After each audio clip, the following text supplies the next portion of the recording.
Junto a los signos públicos existe una trama más discreta pero decisiva. Las comunidades religiosas que eligen lugares pobres y peligrosos. Los mártires de la fraternidad y de la justicia como San Maximiliano Kolbe, San Óscar Romero y el beato Enrique Angelelli. Junto con testigos que han encarnado en condiciones duras y a menudo inhumanas la esperanza del Evangelio y la dignidad del hombre. Este párrafo que nombra a nuestro querido beato obispo Enrique Angelelli pertenece a la última encíclica del Papa, Magnificat Humanitas, y ahí León XIV tuvo la delicadeza de pensar en nuestra patria, de pensar en la tierra riojana y de pensar en nuestro beato Enrique, diciendo que encarnó el Evangelio, la dignidad del hombre, la esperanza en condiciones duras e inhumanas, y ahí le hace este reconocimiento tan lindo. Por eso hoy empezamos con una alegría especial, este programa que se llama La Pastoral Social en los Mártires Riojanos. Aquí estamos con Ana Martínez, que ambas pertenecemos al área de comunicación de Pastoral Social, y compartimos este programa gracias a Radio María. Yo soy la hermana Silvia Somaré, y agradecemos de un modo especial al padre Javier Soteras, a Adriana Gile, a Belén Negri, que es nuestra ayudante de producción, y a Federico Stucker, que es nuestro técnico operador, ¿no?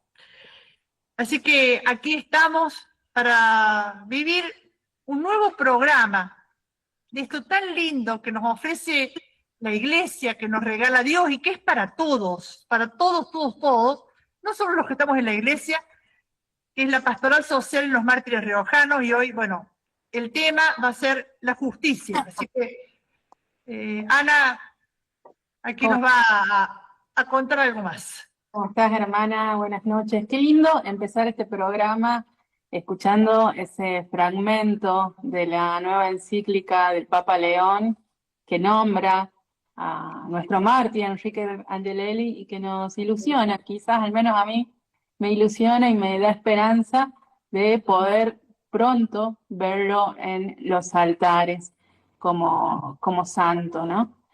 Y como decías, hermana, esta noche vamos a estar hablando sobre justicia. Hasta las 22 horas los vamos a estar acompañando. Tenemos dos invitados muy importantes, una laica, que es Ayelén Tomasini, que es miembro de la Comisión de Justicia y Paz de la Comisión Episcopal de Pastoral Social, y un sacerdote, que es el padre Gonzalo Llorente. Bueno, hermana, te adelanté un poquito la presentación, medio que hice spoiler, pero adelante. Bueno, es una alegría tener a estas dos personas que personalmente son muy queridas para mí y marcan mi día a día también, ¿no? Con sus enseñanzas y con su ejemplo. Ayelén, como decíamos, es miembro de la Comisión Nacional de Justicia y Paz, pero es la presidenta de la Comisión Nacional de Justicia y Paz. Es abogada, pero Ayelén es una laica muy comprometida, muy profunda su fe, es esposa, es mamá. Y el padre Gonzalo Llorente conoció a los 4 mártires y bueno, y particularmente a Wenceslao Pedernera. Y bueno, vamos a empezar con Ayelén, agradecerte, Ayelén, que estés aquí, que hayas aceptado esta invitación. Y bueno, un poco preguntarte, ya que sos abogada, preguntarte qué es la justicia y por qué a veces nos parece imposible de vivir la justicia. Buenas noches, hermana Silvia, Ana, padre Gonzalo, toda la audiencia. Gracias por invitarme a participar, a traer un tema tan profundo y tan sensible para la Iglesia, para la doctrina social y para la Comisión de Justicia y Paz. Naturalmente, cuando nos preguntan por justicia, siempre se piensa en la parte teórica, que es una virtud, que esta virtud está totalmente asociada a la construcción de la paz. Ahora, en la cotidianeidad, poder aterrizar la profundidad de la justicia es mucho más sensible y más difícil. Es una virtud que está atravesada por la conflictividad de las personas, las heridas de las personas. Naturalmente que se vale del derecho, de la legalidad para poder operativizar la justicia en el día a día. Pero tenemos distintos tipos de justicia. Naturalmente, desde la Iglesia, nuestra afinidad siempre es con la justicia social. Pero no solamente existe la justicia social, está la justicia conmutativa, la justicia distributiva.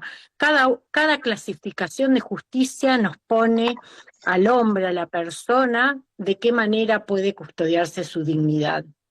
Y aquí es donde entra la parte más difícil de explicar qué es la justicia. Bueno, la verdadera justicia es la justicia que pone en el centro a la persona, da a cada uno lo suyo, pero ¿de qué manera damos cada uno lo suyo? Cada definición nos abre un sinfín de preguntas, porque la equidad no es lo mismo en un contexto que en otro, no es lo mismo pasar determinada situación o crimen que determinada privación o vulnerabilidad.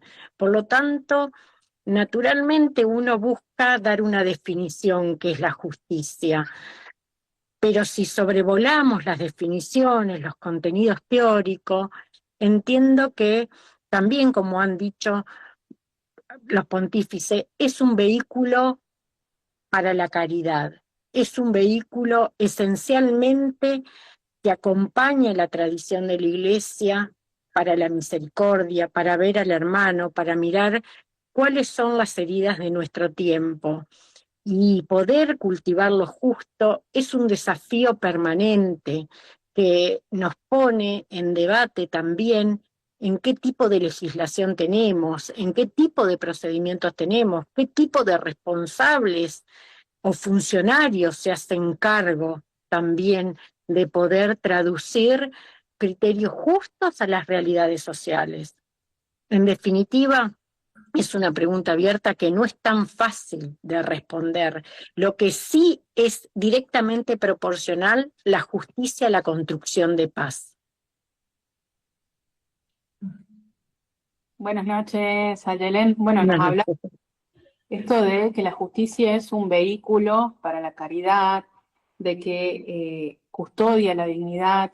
Hace un par de días, cuando salió la encíclica de León, él habla de ser constructores de comunión y no ser arquitectos de Babel.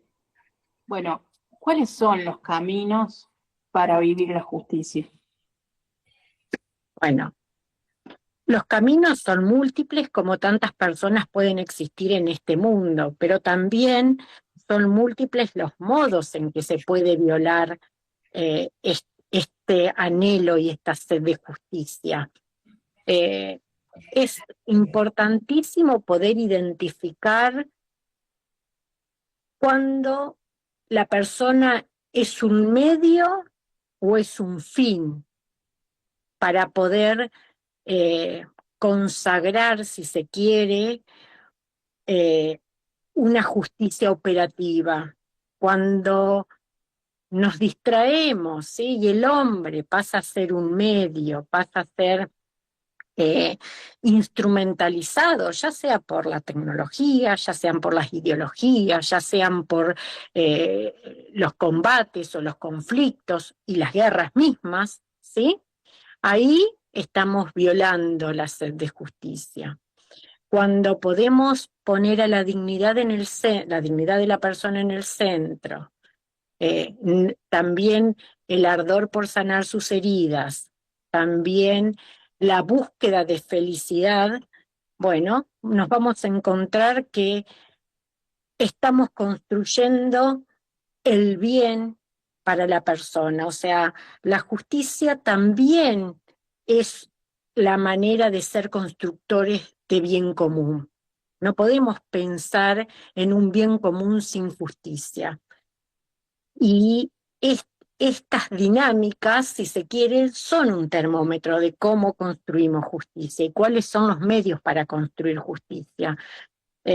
Por eso es tan difícil encontrar el justo medio donde todos puedan identificar que las acciones que se llevan adelante son acciones justas, porque es muy difícil poder encontrar eso que verdaderamente sacia la sed de cada corazón, de cada persona. Ahora, asimismo como es de difícil, es de apasionante buscar esos puntos, ¿sí?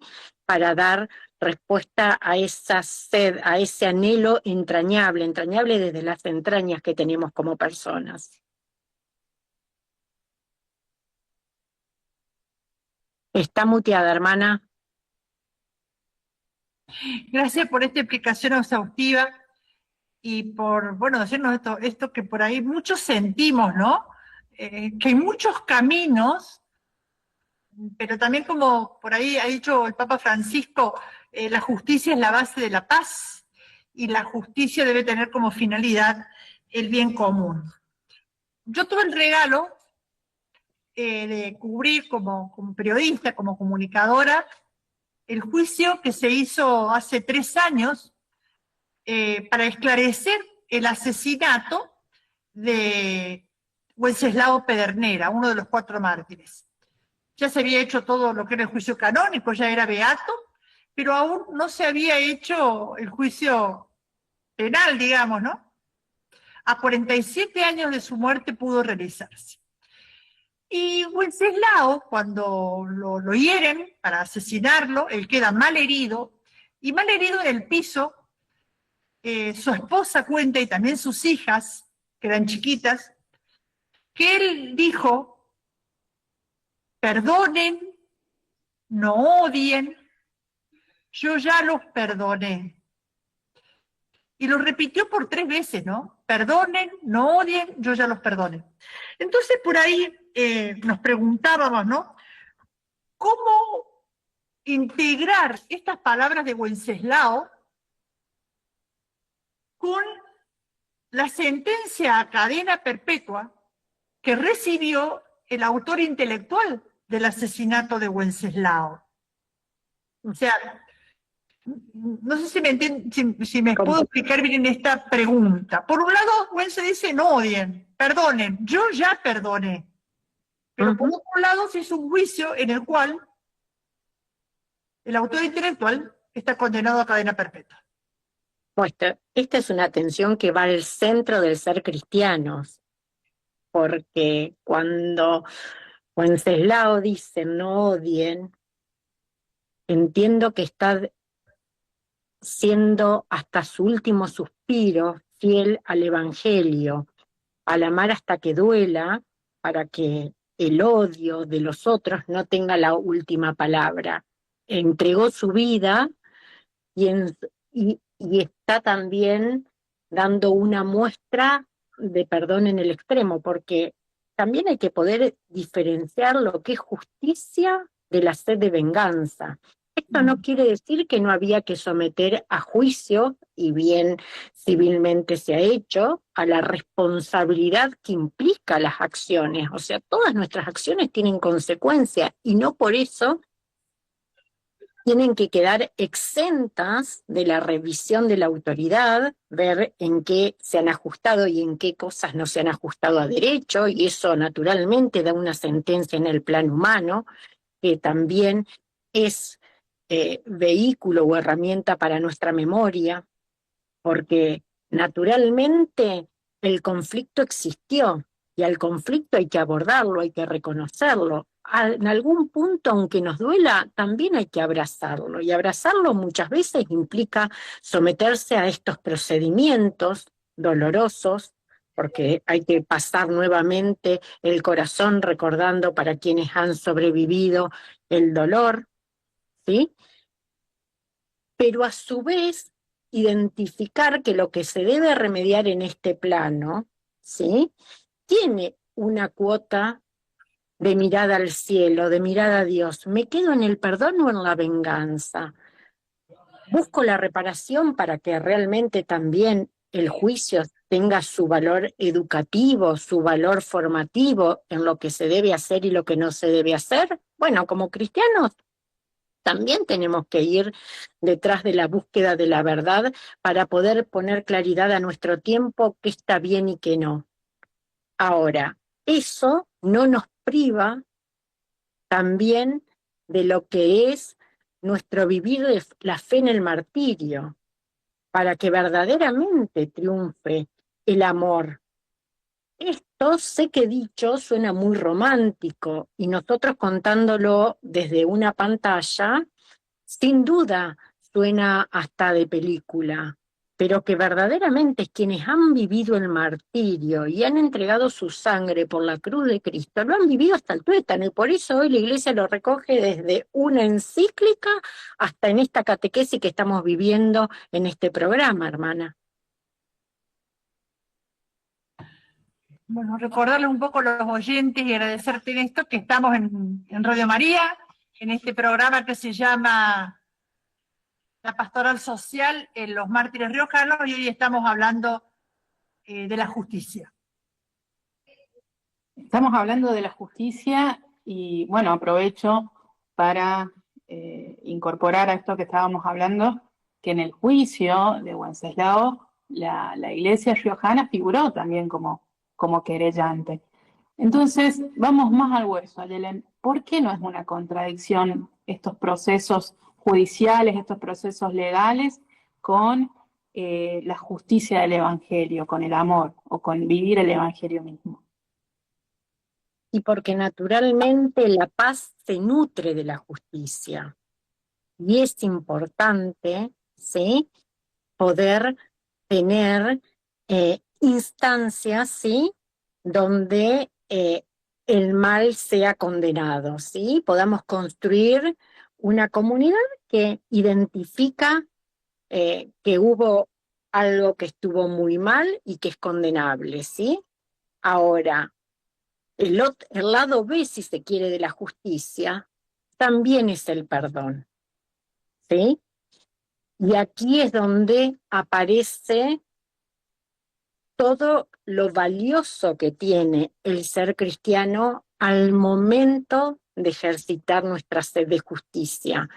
Y la doctrina social de la Iglesia, y remarco esto también porque estamos en el programa de la pastoral social, es un ámbito de permanente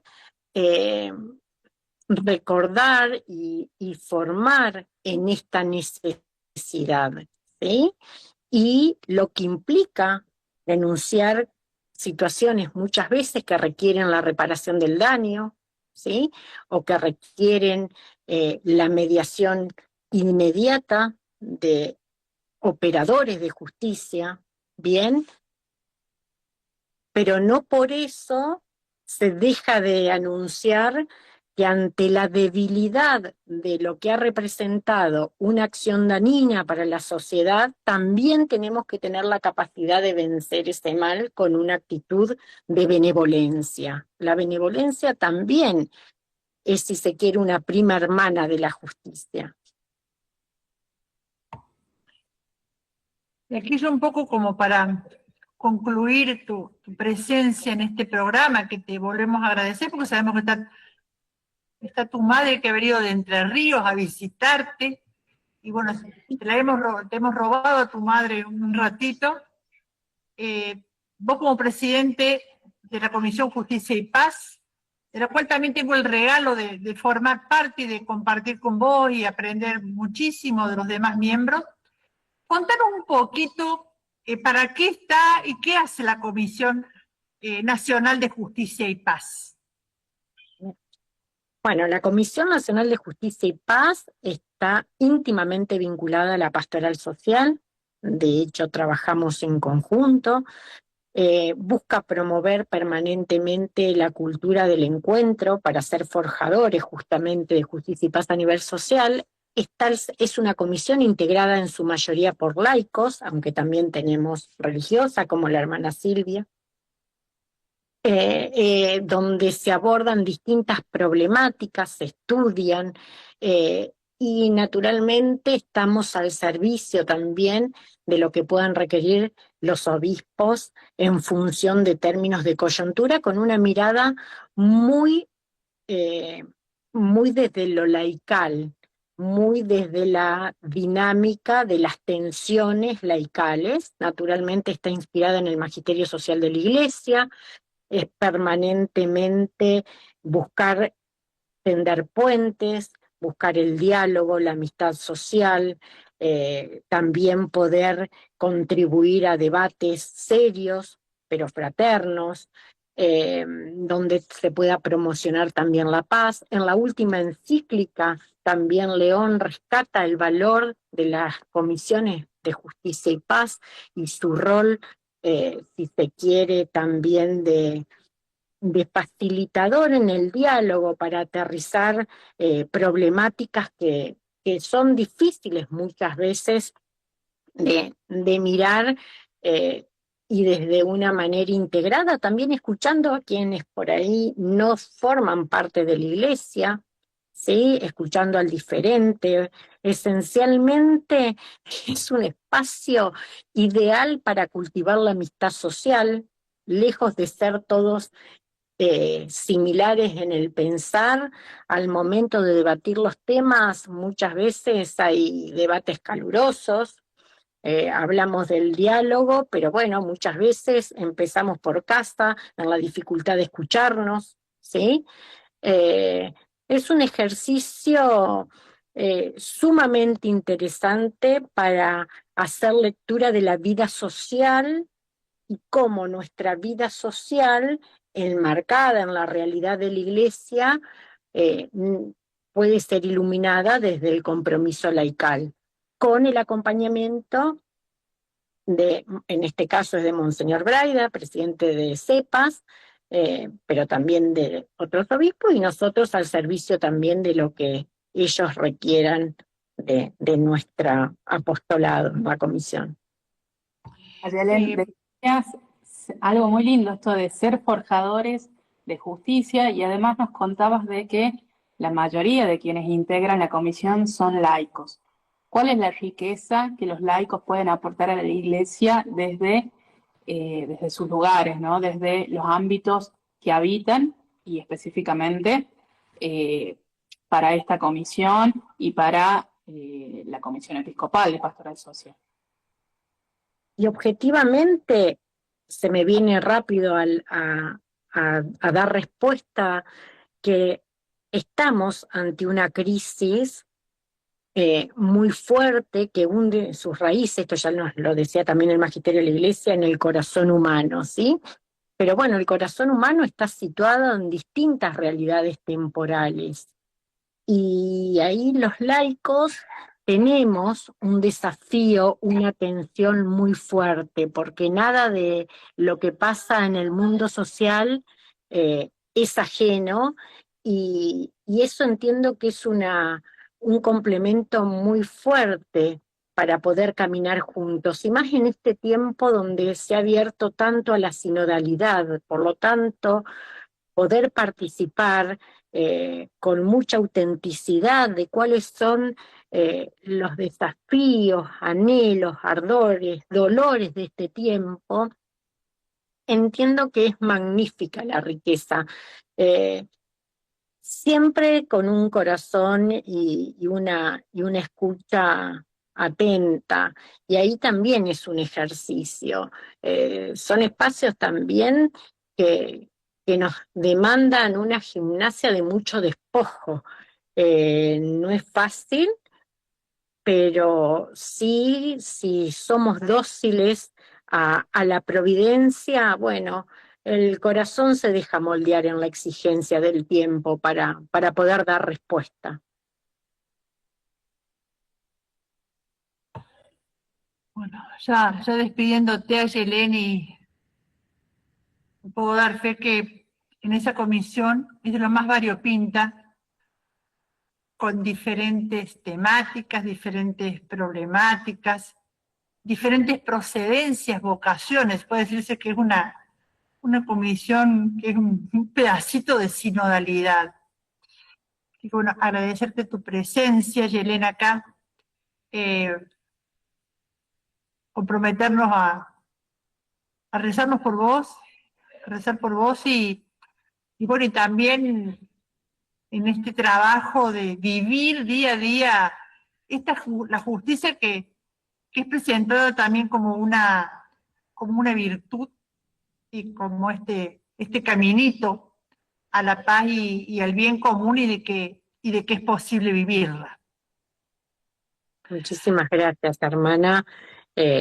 Para mí es un honor poder acompañar y gracias también por dar a conocer todo lo que se hace desde Pastoral Social, que es muchísimo, y también poderlo mostrar desde los mártires riojanos, el valor del martirio en la iglesia, da muchos frutos.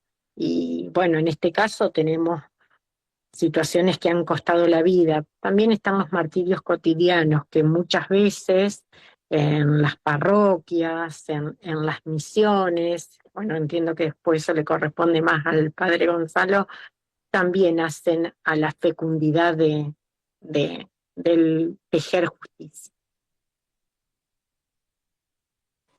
Bueno, muchísimas gracias, Ayelén, muchísimas gracias por tu tiempo y por la riqueza de lo que nos compartís esta noche. Y ahora tenemos, después de haber tenido a Yelén Tomasini, que nos habló de la justicia, ahora tenemos al padre Gonzalo Llorente, que conoció a los 4 mártires, un sacerdote de la diócesis de La Rioja, que tuvo una historia así como particular, ¿no? Nació en Buenos Aires y a los 19 años, un poco entusiasmado o enardecido por la pasión de su hermana, que era religiosa y estaba en La Rioja, dejó todo y se largó a La Rioja a empezar una tarea de evangelización, de promoción humana, de un poco de locura evangélica detrás de Angelelli, junto a Wenceslao y a su esposa Coca, y bueno, y otro conjunto de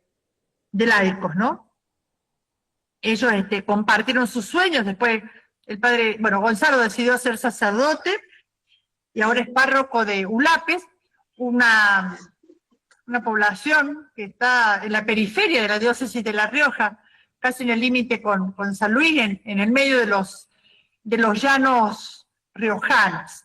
Así que, padre Gonzalo, una alegría realmente y una bendición tenerte con nosotros. Y pensamos en esta pregunta para vos, ¿no? ¿Qué injusticia o qué falta de justicia viste en La Rioja que te llevó a desinstalarte, a salir de tu lugar de confort en Buenos Aires para irte a La Rioja?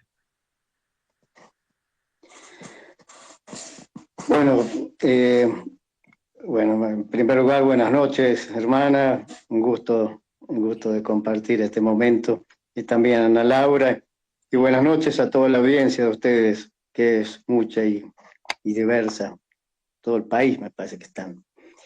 Mira, yo cuando vine con una insatisfacción. Yo veía que como que había 2 mundos, 2 Argentinas, una Argentina del centro porteño y la otra Argentina del interior. Bueno, muchas veces que se hablaba de los cabecitas negras y con una injusticia estructural en nuestra patria. Y bueno, vine a La Rioja por conocer a la otra Argentina, la otra, y también seducido por una iglesia del concilio.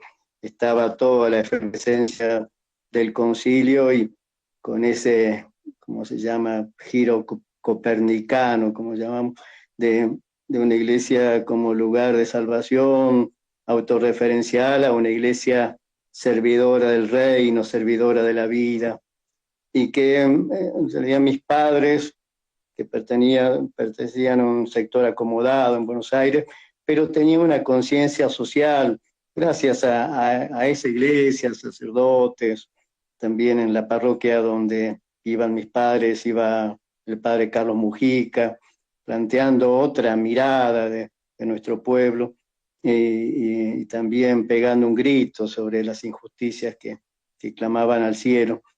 Y entonces, yo tengo una hermana religiosa que me dice, ¿por qué no te venís a La Rioja a conocer esta otra realidad y a conocer una iglesia servidora de su pueblo?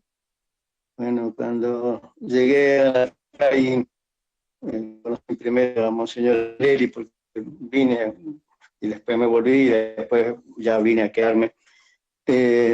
Y una cosa, en realidad lo felicito por plantear este tema de la justicia en estos tiempos, ¿no? Porque realmente es un clamor la justicia. Y que me parece que cuando lo conocía a Monseñor Angelelli, vi su escudo, que el escudo de Monseñor Angelelli era justicia y paz. 2 palabras nomás, justicia y paz. Que era un clamor el tema de la justicia en América Latina toda. Estaba en 1968 gestando, bueno, se terminó de gestar el documento de Medellín, que quería hacer un poco el concilio en América Latina. Y yo cuando, bueno, llegué, descubrí una Rioja totalmente distinta a la realidad que vivía en Buenos Aires, una realidad de postergación muy grande, de familias que concentraban el poder, de familias tradicionales que tenían su lugar ahí, sus bancos en la catedral. Bueno, es una realidad que vivió Monseñor Angelelli, y cuando él llega a La Rioja, plantea, yo quiero ser un riojano más, un riojano de su pueblo, y dice, no permitan que me ate a intereses mezquinos, porque realmente, yo te hablo un poco dice que uno tiene la cabeza donde tiene puestos los pies. Yo siempre tuve más puestos los pies en la ruralidad, y uno veía aquí en la realidad de la ruralidad de hacheros que se les pagaba con vales, que tenían que ir a comprar la mercadería al obrajero, al dueño del obraje que tenía el almacén, o sea, que era un círculo de mezquindad, de corrupción, de postergación, que marginaba, y bueno, también de los campos de grandes latifundios, muchos de ellos improductivos, con fines especulativos.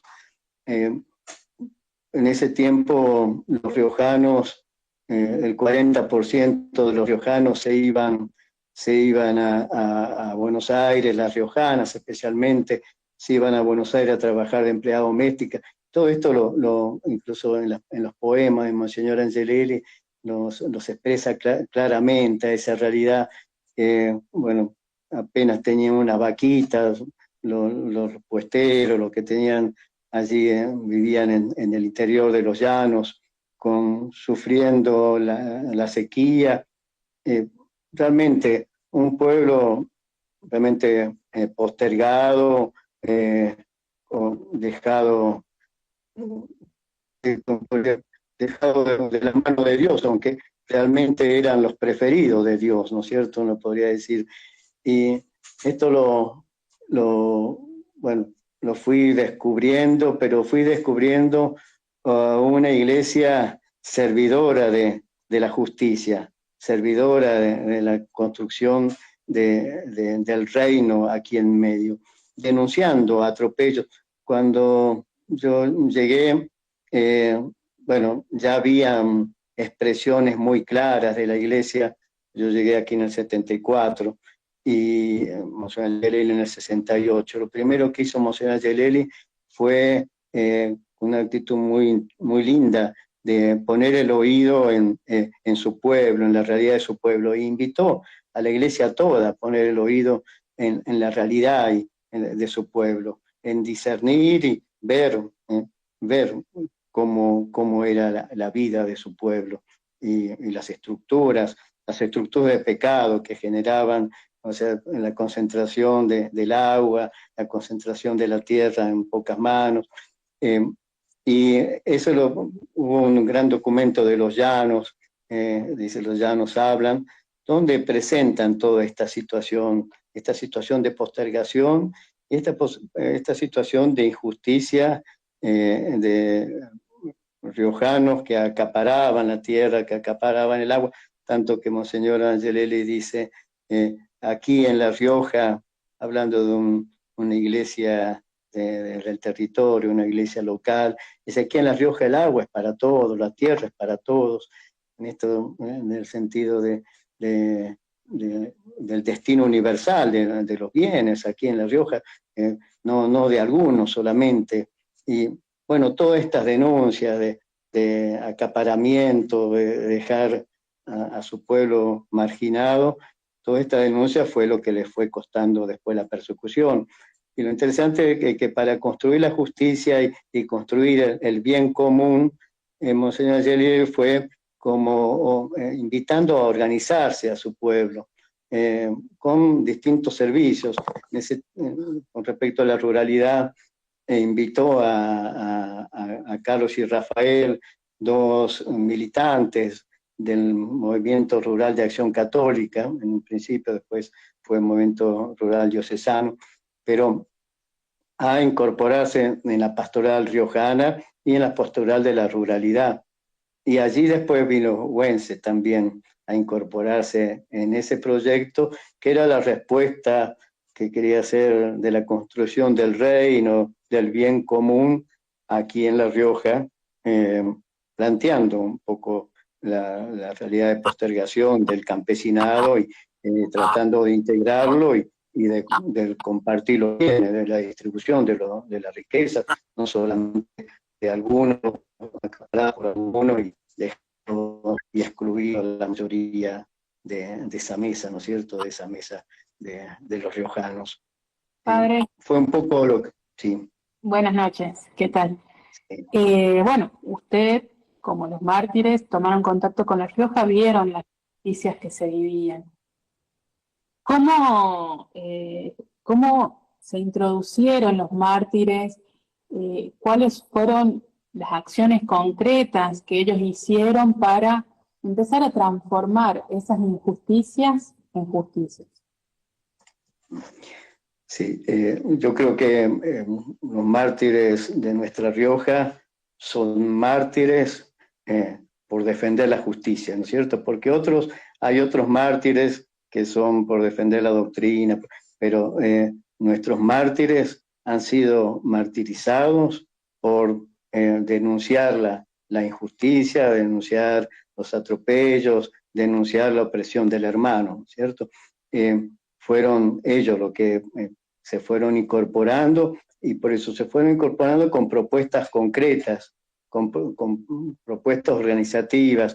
Ellos alentaron, y Monseñor Angelelli alentaba a toda la sindicalización, a los obreros mineros, a los obreros viñateros, alentaba para que se sindicalicen, se organicen, que juntos luchen, en una actitud subsidiaria, ¿no es cierto?, también de la doctrina social, ¿no es cierto?, de ir construyendo la Rioja de todos y con todos, ¿no es cierto?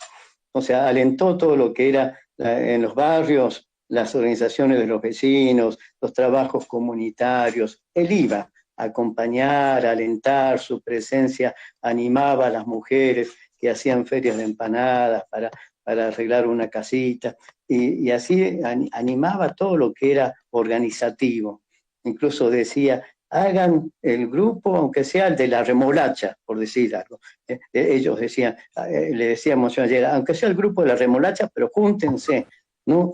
El hombre solo no va a ningún lado, no construye la vida, el bien común lo construimos entre todos, ¿no es cierto? La justicia la defendemos juntos.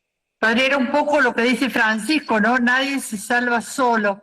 Y por ejemplo, Carlos y Gabriel ¿De qué modo también vos viste o percibiste o ves su entrega para transformar las injusticias? Carlos y Gabriel, estos dos sacerdotes que asesinaron en Chamical. Sí. Bueno, en primer lugar era un cuerpo eclesial, ¿no? Todos estaban involucrados, tanto sacerdotes como religiosas, como laicos, en una construcción del bien común en La Rioja, en una construcción del reino, que el seguimiento de Jesús, parece que era un cuerpo todo. Y, o sea, la persecución, bueno, hubo muchos sacerdotes y laicos, muchos laicos presos, ¿no es cierto? Y allí concretamente, bueno, estaba en Chamical, estaba la base aérea, ¿no es cierto?, del CELPA, que era un centro de la aeronáutica, y bueno, estaba pegado a la parroquia y entonces hubo muchos conflictos con las autoridades del CELPA, ¿no es cierto?, de la aeronáutica. Bueno, hubo una discusión, incluso Monseñor Angelelli tuvo en una misa, el jefe del CELPA, que era un brigadier, le dice, yo vine a la misa no para escuchar política, le dice este jefe de la aeronáutica, y en medio de la misa, de la homilía. Y él le responde, Monseñor Jerry, mire, lo que yo estoy diciendo es evangelio. Y entonces le lee el texto de la palabra, y bueno, pero esos conflictos que se generaban en el tiempo donde, bueno, después de todos los golpes militares, había como una actitud de parte del ejército de creerse señores de la sociedad, y con derecho a todo, de atropellar, incluso de juzgar al obispo en su prédica, ¿no es cierto? Bueno, pero bueno, había una opción clara, una opción claramente por los pobres de parte de la pastoral, ¿no?, de la Iglesia de La Rioja, y por supuesto el ejército estuvo siempre aliado a los sectores de poder, ¿no es cierto? Y entonces hubo conflictos serios que terminaron con el asesinato de los dos sacerdotes, ¿no es cierto? Pero también el padre Carlos de Dios Murias también había tenido un intercambio de palabras muy duras con la gente de la aeronáutica, del CELPA. Pero todo es producto de una iglesia comprometida con el bien común, que denunciaba las injusticias y los atropellos, el acaparamiento de la tierra, el acaparamiento del agua para algunos, que los turnos de agua, acá el agua en La Rioja es un bien re escaso. Entonces algunos familias tradicionales que tenían los mayores turnos de agua y otros que apenas si le quedaban un tiempito para poder regar, ¿no es cierto? Así, todo esto se fue denunciando, ¿no es cierto? Y bueno, es como esto que planteaba Helder Cámara, ¿no es cierto? Cuando yo ayudo a los pobres, soy un gran hombre, un gran santo, pero cuando pregunto por qué los pobres son pobres, soy un comunista, ¿no es cierto? Bueno, eso fue el planteo que surgió allí, ¿no es cierto? Una iglesia que denunció los atropellos, enseguida fue catalogada como subversiva, guerrillera, comunista, y había que acallar, ¿no es cierto? Y había que silenciar. Padre, cuéntenos sobre Wenceslao. Les recordamos a la audiencia, Wenceslao es uno de los mártires, un laico, padre de familia, que no tuvo miedo de, como dice el Papa León, embarrarse las manos por lo comunitario, por la vida en comunión. Y detrás de cámara, no, el padre Gonzalo nos contaba que vivieron como una familia, ¿no? Cuéntenos ese día a día, ese intercambio y la huella de Wenceslao en su vocación de laico.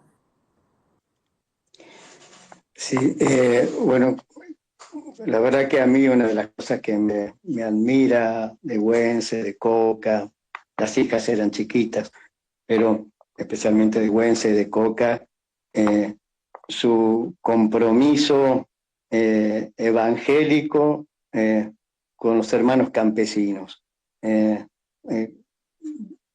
Vino a La Rioja, Güense, teniendo una seguridad allí en Mendoza, en Gargantini, trabajaba con el suegro, tenía su casa bien instalada, estaba con Coca, con su familia, la familia de Coca que vivía allí.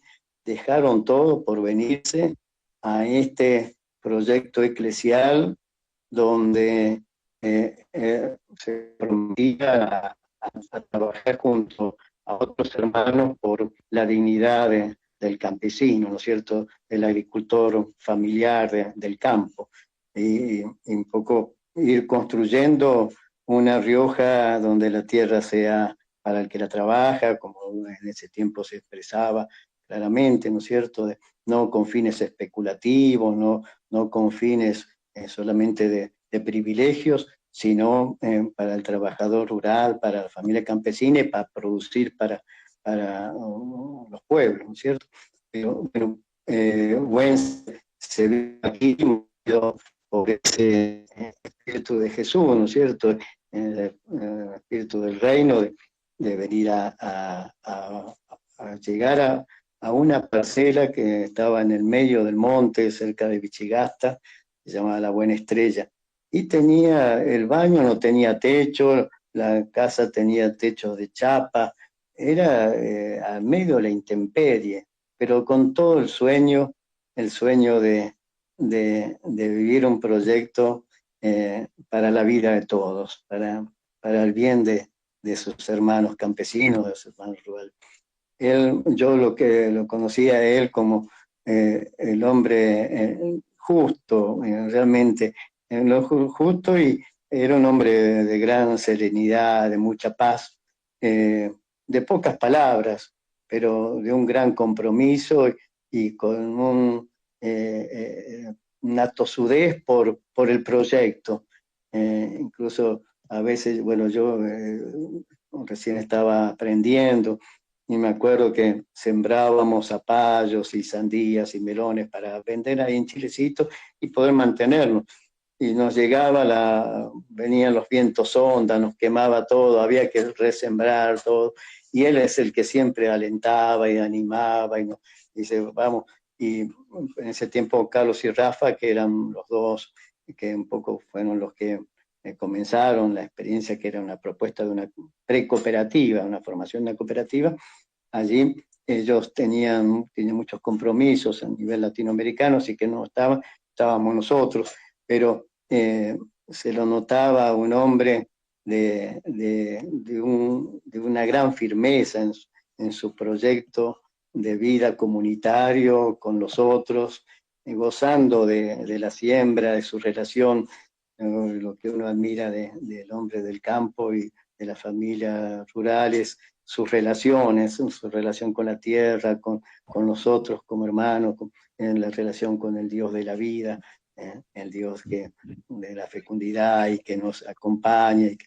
Que me parece que Güense era un auténtico campesino, pero con un proyecto comunitario que lo unía al proyecto eclesial en La Rioja, ¿no es cierto?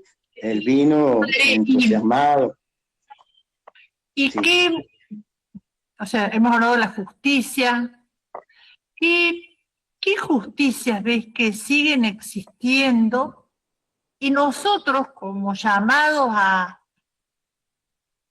llevar la justicia evangélica y como pastoral social, cuál es nuestra tarea o qué podemos hacer concretamente? Danos 2 o 3 ideas a la luz de los mártires y desde lo que nos pide la doctrina social de la Iglesia, desde lo que tenemos que hacer como pastoral social al ser discípulos misioneros, ¿qué tenemos que hacer? A mí me parece que en primer lugar, siguiendo la siembra de nuestros mártires, esta construcción común, esta construcción de comunidades organizadas, las comunidades de los pobres, junto a ellos y en la construcción de la vida de todos. Me parece que este tema de la construcción común, las organizaciones, especialmente yo desde la ruralidad, las organizaciones campesinas, las organizaciones de los agricultores familiares, su articulación como organizaciones en mesas comunes, este principio subsidiario de juntos ir proponiendo proyectos, políticas del Estado. Me parece que en eso también un Estado presente que acompañe todas las organizaciones de su pueblo y que las aliente, ¿no? Yo creo que los proyectos del egoísmo desarticulan todo lo que es lo organizativo, lo comunitario, siempre plantea emprendimientos individuales, particulares, y me parece que lo que nuestros mártires nos enseñaron es que la vida se construye con los otros, que no es, nos enseñaron porque lo enseñó Jesús. Jesús nos enseñó a construir la vida junto a los otros. Y el proyecto del Padre siempre se hizo en el pueblo, ¿no es cierto? En pueblos peregrinos, en pueblos que juntos construyen la vida, y no cada uno por su lado. Cada uno por su lado terminamos en la enemistad, en el bien individual, en la competencia, en la destrucción del otro, que son los paradigmas de los tiempos de hoy, ¿no es cierto? Salvate vos, que el otro se la arregle. Si el otro es minusválido, que se la arregle, ¿no es cierto? Si el otro es un anciano, ya fue. O sea, me parece que en la construcción común, solidaria, y la justicia se construye desde allí, ¿no es cierto? Desde esta lucha juntos por el bien común, que no es el bien individual, es el bien de todos, ¿no es cierto? Me parece que esto es un planteo que a uno le quedó muy en el corazón desde la siembra de esta iglesia que fueron sembrando nuestros mártires, era la siembra del concilio de Medellín, ¿no es cierto?, de San Miguel, que también de Puebla, y hoy, con Francisco, y hoy con León, me parece que es esa iglesia que nos va marcando estos tiempos, y uno le da gracias al Espíritu de Dios por estos dos pastores que estamos teniendo, primero Francisco, y ahora con León XIV, que nos sigue iluminando en este caminar común, ¿no es cierto? Y en este bien común en tiempos difíciles, en tiempos de guerra, de violencia, de individualismo, en tiempos de nuestra patria, de mucha pobreza y mucha postergación y discriminación. Me parece que la propuesta es lo comunitario. La iglesia esencialmente debe ser comunitaria. Muchas gracias, Padre. Ya estamos llegando al final de este programa. Nos quedamos con esto, ¿no? Con esta iglesia comunitaria, nos quedamos pensando en esto, en el construir el desarrollo, algo que nos alienta el concilio, que nos ha recordado Francisco y que el Papa León también renueva en esta encíclica que ha publicado hace un par de días nada más. Hablábamos con el padre Gonzalo Llorente, sacerdote, que actualmente reside en la localidad de Ulapes y que conoció, que tuvo contacto, que vivió con los mártires, que son los santos de la puerta de al lado, que son quienes han vivido la santidad construyendo comunidad, construyendo el desarrollo, buscando la comunión, que han vivido su santidad en la justicia, en el bien común. Bueno, sí, muchísimas gracias, Padre, por su tiempo, sí, por lo que nos ha compartido, por las imágenes. Sí, una memoria que nos sigue interpelando y nos sigue como reclamando un regalo grande que nos ha hecho a los riojanos, pero un regalo que nos compromete, ¿no es cierto? Y es lindo que sigamos recogiendo esa siembra. Ya muchas Padre, gracias, Ana Laura. Muchas hermano. gracias, y también un regalo a los riojanos, y León 14 ha comprendido que también es un regalo a toda la Iglesia al hacer mención de Monseñor Angelelli en esta encíclica. Seguro. La semana que viene, Ana, ¿cuál es el tema que tenemos la semana que viene? La semana que viene vamos a estar hablando de compromiso social. Pero bueno, antes de despedirnos, quisiera pedirle, Padre, nos bendice este programa. Y a todos Bueno, también. en primer lugar, recordando ese gesto lindo de Jesús, de decirle así como el Padre me envió a mí, yo los envío a ustedes, y sopló su aliento sobre ellos, que también que el Espíritu de Dios sople el aliento sobre todos nosotros, y especialmente sobre ustedes, y su misión linda de comunicar, de haciendo una catequesis, de ayudarnos y alentarnos en la esperanza a todos, que el Espíritu de Dios los fortalezca, y que el Padre y Jesús siempre los protege, los acompañe. Que Dios los bendiga en el nombre del Padre, y del Hijo, y del Espíritu Santo. Amén. Nos bendiga a todos. Así sea. Bueno, y ahora quedamos en manos de María. Ahora tenemos el rosario en Radio María, y bueno, nuevamente agradecer esta posibilidad. Gracias. Y agradecer a los oyentes, agradecer a los aportantes de Radio María, y sobre todo agradecer a nuestra madre, que nos permite entrar a su casa con ese calorcito de madre y olorcito a pan casero que nos hace tanto bien. Nos vemos entonces la semana que viene, el próximo miércoles, de 21 a 22 horas, con el tema de compromiso social. Buenas noches.